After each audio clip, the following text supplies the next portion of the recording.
got 5 pages, I'm sorry. I got rolling, and it was just so important. We have mentioned the principles a couple times already this morning, but I'll start with the 5th one. We, the Unitarian Universalist Fellowship of Clarksville, do covenant to affirm and promote the right of conscience and the use of the democratic process within our congregations and in society at large. It's our 5th principle. Our entire denomination thinks democracy is so important that it's 1/7 or 1/8 of one of the only codified things in Unitarian Universalism. They don't have a lot of things written down. These 7 or 8, democracy is one of them. Here at UUFC, we do a pretty good job of the little bits of democracy that occur in the operation of our fellowship. The board is nominated and voted upon. The budget is compiled and voted upon. Recently, a revision of the fellowship's bylaws was voted upon. Although admittedly, our member turnout for these meetings could be a little better. Our board meetings are open to all, and we're working to better publicize them and invite member and friend input and participation. When it comes to participation in the democratic process in our county, that turnout issue pops up again.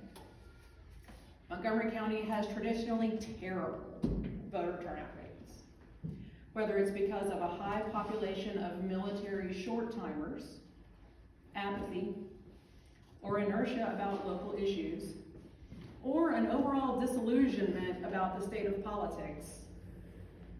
Election turnout is abysmal for city and county elections. There's a handout if you have one.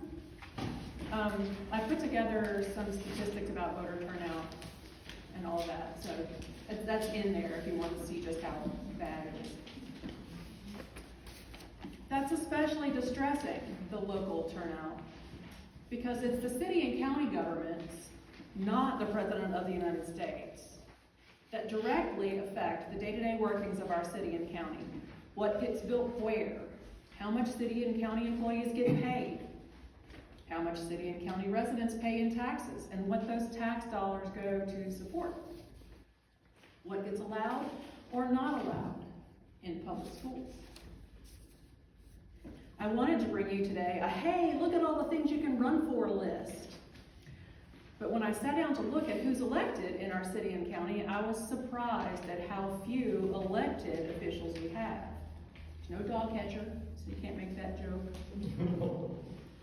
No elected planning boards. A good portion of the administration in our city and county is appointed or hired. I made the list of all the elected officials anyway, it's also in your handout.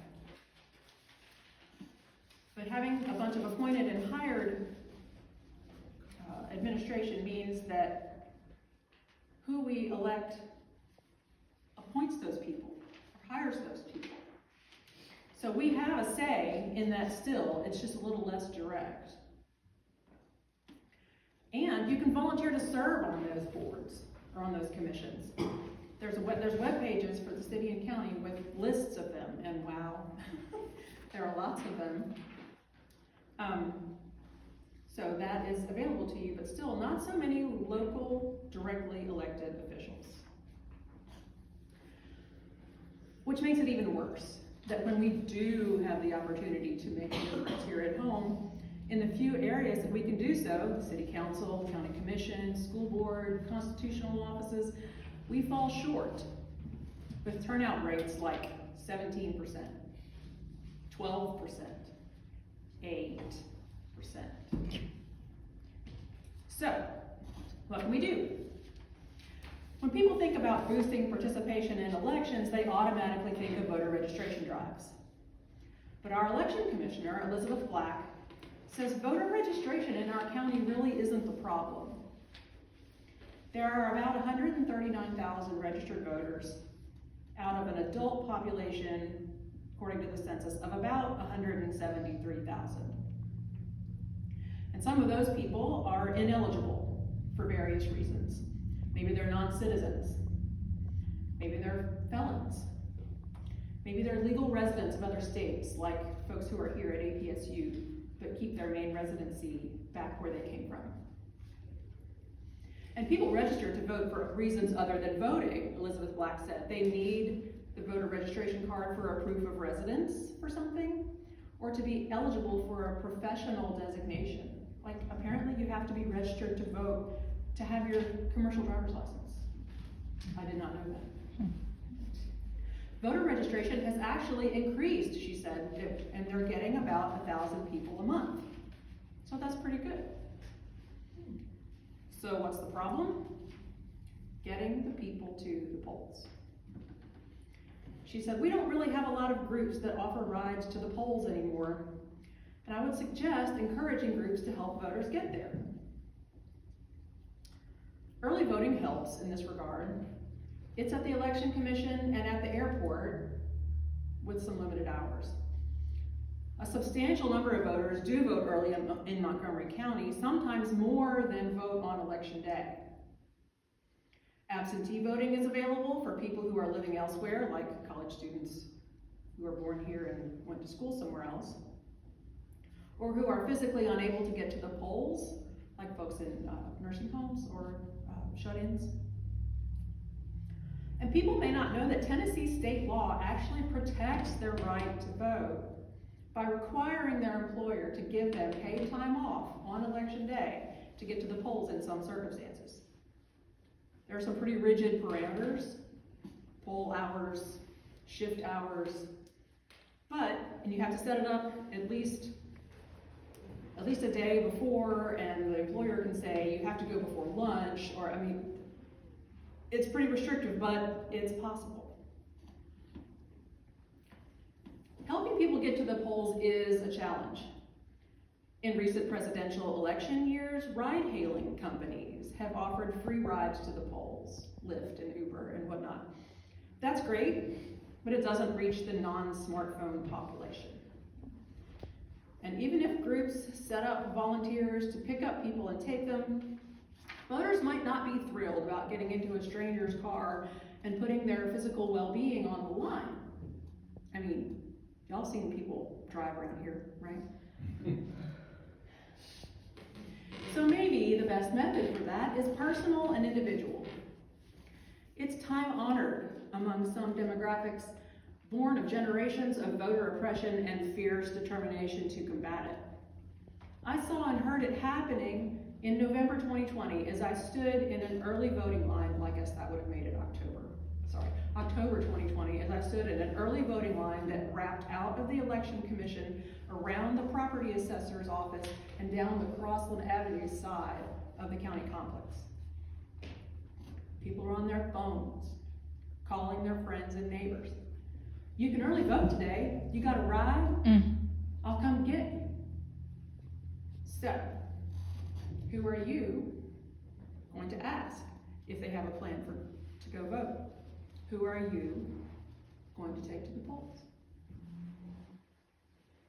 Another reason people don't vote, Black said, is that they don't feel like they know enough about the people running.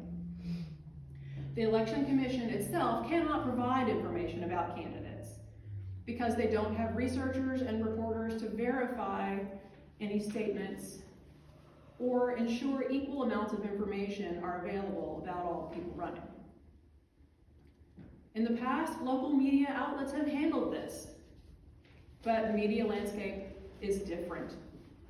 It's fragmented, it's under-resourced, and its typical watchdog role over governments and their processes has lost some teeth. It would help, Black said, if there were groups who would do some candidate comparison, maybe hold debates and town halls. If you can hit on a topic, she said, that interests voters, talk about where the candidates stand on that, and they'll come vote. Now, I'm not suggesting that we get out our reporters' notebooks, although I have some, if you want some, or shove cameras in candidates' faces. And as a church, we're not allowed to campaign for or endorse any specific political candidate lest we jeopardize our tax exempt status with the state. But we absolutely have enough space to hold a town hall or a panel discussion to bring information to the public. And I think that's something we should consider as the next elections in March 2024 come closer. Because that's not just helping ourselves become educated about the process, it's helping bringing information to the community. And that community, like others around the state and the nation, has become starkly polarized about political issues. Oh, we don't talk about politics or we'll fight, people say. Or I just can't talk to them about politics because I don't understand how they don't see things my way. Or sometimes even they're too stupid to see anything other than what they already believe. That was not so great on the first principle, the respecting the inherent worth and dignity part. One great way to diffuse polarization is with consistently factual information, not with feelings. Sometimes I think people don't go there because it's work. It requires them to do research, to get informed, to commit new things to memory. That, though, is the easy part, compared with the other aspect of the work, the conversation part. Staying calm, listening, responding with information, repeating that information, and the big one, being okay with not winning. Minds are not changed in 5 minutes, or 5 hours, or 5 days, and it is tiring. And people are so tired. Richard sent me a link from the Pew Research Center to a story about how 65% of Americans are exhausted just thinking about politics. The link is in your handout. But it's democracy. It's America, and we can't give up on what so many generations before us have fought so hard to make possible, on the rights we have, on making sure our voices are part of the process.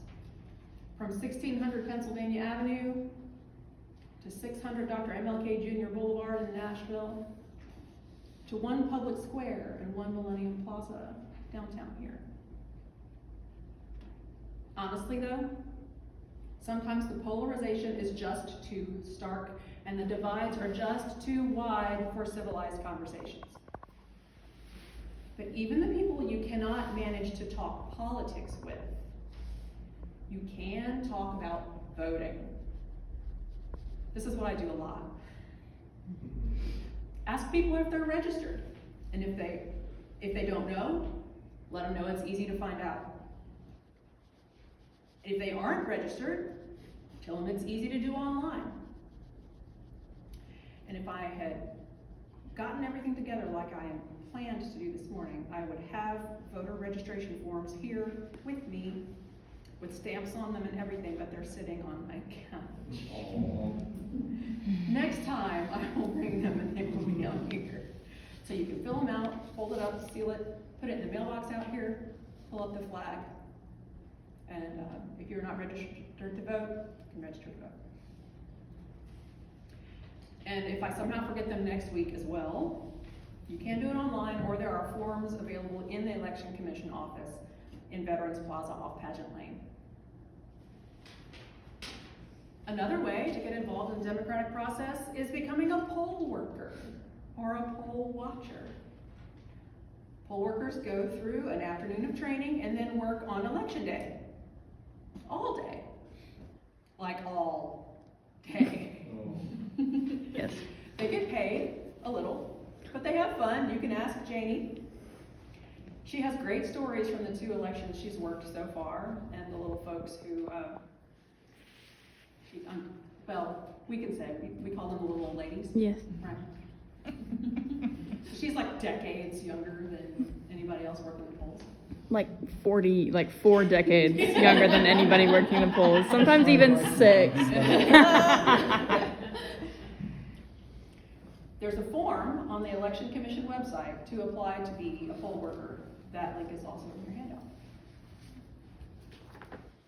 If you just want to plug into existing efforts, The Democratic and Republican parties have local headquarters and offices. They have regular meetings, they fundraise, they organize efforts to support candidates and advocate for various issues locally. I'm sure there is a role for you, however big or small. Contact information for them is also in your handout. More broadly, however, there are big picture issues about access to the democratic process in the United States of America. There are voter ID laws requiring people to have a government-issued photo ID for voting, which has been likened to a poll tax, a little pay-to-play, if you will. There are ever-changing rules about early voting and drop boxes and vote by mail. Polling places are moved or eliminated, which can make getting to your assigned polling place more difficult because it's changed without adequate notice, because it's now too far to walk, or because there's no public transportation. Hours that polling places are open get pared down. Then there's the issue of prisoners voting. People who are incarcerated while awaiting court action or who are serving sentences for misdemeanor convictions are legally allowed to vote. People who have been convicted of felonies have a tougher road to hoe. Some felony convictions preclude citizens from voting forever. Some require completion of the prison sentence and payment of all restitution. Most require a complex and protracted legal process to get your voting rights restored. National Public Radio, WPLN, has done lots of good reporting on this. They were inspired to do that because Tennessee has one of the highest numbers of people barred from voting for felony convictions and some of the strictest reinstatement requirements in the state. So it's interesting. You can go search. I didn't put that in your handout because it was late. But the polling places, the voter ID laws, the changing rules, all of these actions around voting access disproportionately affect religious minorities, communities of color, and people with lower incomes. The UUA has recognized this issue and launched an organization called UU the Vote, uuthevote.org. Their website has all kinds of resources and information and action plans that can be implemented on issues affecting all levels of government. You can even collectively invoke the spirit of civil rights champion and U.S. Rep. John Lewis and become a good trouble congregation, which I didn't have time to research because I needed to get here. But it sounds fabulous and I'm going to look into it some more. So, I've probably talked longer than I intended about democracy and you. But I hope I've brought you some information you can use, and I hope you're thinking about roles you can play, about ways you can contribute to continuing the great big messy experiment that is democracy in the United States of America, in Tennessee, in Montgomery County, in Clarksville. If you have ideas of how our congregation can participate, your board is open to them. Because though we are small, we can be fierce. Mm-hmm. And in the words of Edward Everett Hale, I am only one, but I am one. I cannot do everything, but I can do something. And because I cannot do everything, I will not refuse to do the something that I can do. Thank you.